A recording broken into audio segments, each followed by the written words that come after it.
एक छोटे से गांव में सुनीता नाम की महिला रहती थी। वह बहुत ही साधारण परिवार से थी, लेकिन उसका मन हमेशा माँ दुर्गा की भक्ति में डूबा रहता था।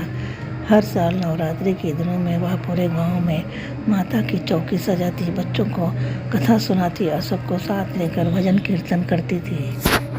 इस बार नवरात्रि के दिन उसके घर में आर्थिक तंगी थी। पति का काम भी नहीं चल रहा था और घर की हालत बहुत ही खराब थी। गांव के कुछ लोग कहने लगे, इस बार शायद सुनीता माता की चौकी नहीं सजा पाएगी। लेकिन सुनीता का विश्वास अडिग था। उसके मन में ये ठान लिया कि चाहे हालात जैसे भी हो, माँ की आराधना पूरी श्रद्धा से करेगी। सुनीता ने अपनी पुरानी साड़ियों से सुंदर तोरण बनाए, बच्चों के साथ मिलकर मिट्टी से दीपक तैयार किए और घर के आंगन को रंगोली से सजा दिया। उसने सभी पड़ोसियों को आमंत्रित किया और कहा, माँ दुर्गा की पूजा पैसे से नहीं, सच्चे मन से होती है। नवरात्रि की पहली रात जब चौकी सजी तो पूरे गांव के लोग सुनीता के आंगन में इकट्ठे हो गए। भजन की तेज गूंजने से वातावरण पवित्र हो उठा। लोग हैरान थे कि बिना अधिक साधन के बीच कितना सुंदर आयोजन किया गया है। नवरात्रि के 9 दिन पूरे गांव में आनंद और भक्ति का वातावरण रहा।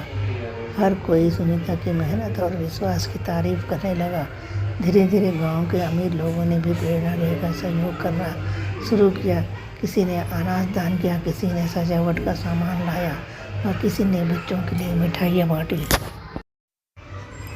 इस प्रकार नवरात्रि न सिर्फ सुनीता के घर को रोशनी से भर दिया, बल्कि पूरे गांव को एकता, भक्ति और सहयोग का पाठ पढ़ाया।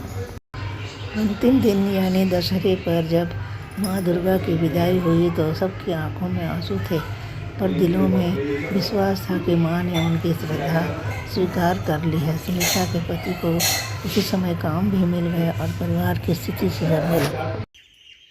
इस प्रकार नवरात्रि न सिर्फ सुनीता के घर को रोशनी से भर दिया, बल्कि पूरे गांव को एकता, भक्ति और सहयोग का सच्चा पाठ भी पढ़ा दिया।